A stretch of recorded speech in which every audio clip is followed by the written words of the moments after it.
الحمد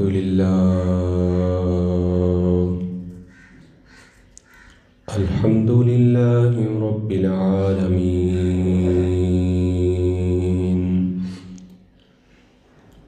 والصلاة والسلام على سيد الأنبياء والمرسلين. أما بعد، فقد قال النبي صلى الله عليه وسلم: من كنت نبيا وآدم بين الماء والدين. أجمل الأجملين وأكمل الأكملين،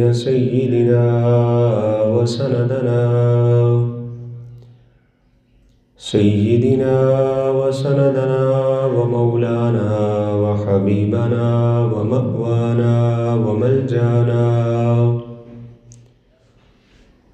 وهادينا ومرشدنا وغوثنا وغياثنا ومغيثنا ومعيننا وقطبنا وفريدنا ونزامنا وسراجنا وبلاءنا وأشرفنا ونور عيننا محمد وعلى آله وأصحابه أجمعين. أما بعد، فقد قال الله تبارك وتعالى في كلامه المجيد والفرقان الحميد: إنما أموالكم وأولادكم فتنة. صدق الله مولانا العلي العظيم، وبلغنا رسوله النبي الكريم الأمين، ونحن على ذلك لمن الشاهدين والشاكرين، والحمد لله رب العالمين. إن الله وملائكته يصلون على النبي، يا أيها الذين آمنوا صلوا عليه وسلموا تسليما. اللهم صل على سيدنا ومولانا محمد وعلى آل سيدنا وأصحاب سيدنا ومولانا محمد وبارك وسلم وصل عليه. الصلاة والسلام عليك يا سيدي يا رسول الله، وعلى آلك وأصحابك يا سيدي يا حبيب الله. الصلاة والسلام عليك يا سيدي يا رحمة للعالمين، وعلى آلك وأصحابك يا خاتم النبيين.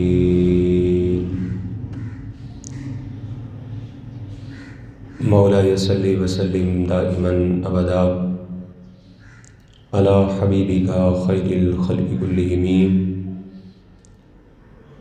يا صاحب الجمال ويا سيد البشر، من وجهك المنير لقد نور القمر، لا يمكن الثناء كما كان حقه بعد از خدا بزرگ توئی قصہ مختصر.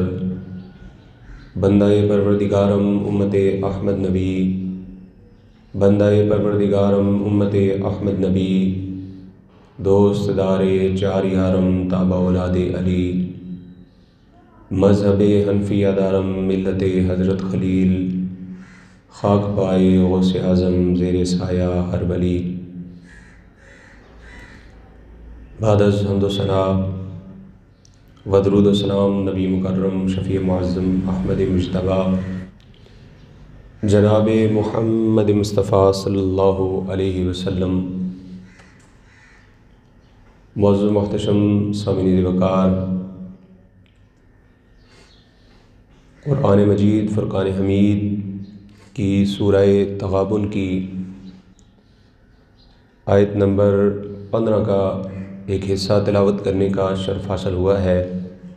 اللہ تبارک و تعالیٰ کی بارگاہ میں دعا گو ہوں خالق کائنات، اس آیت کے ضمن میں مجھے حق بیان کرنے کی، ہم سب کو حق کو سن کر اسے قبول کرنے کی، اس پر عمل کرنے کی اور اس پر قائم رہنے کی توفیق عطا فرمائے.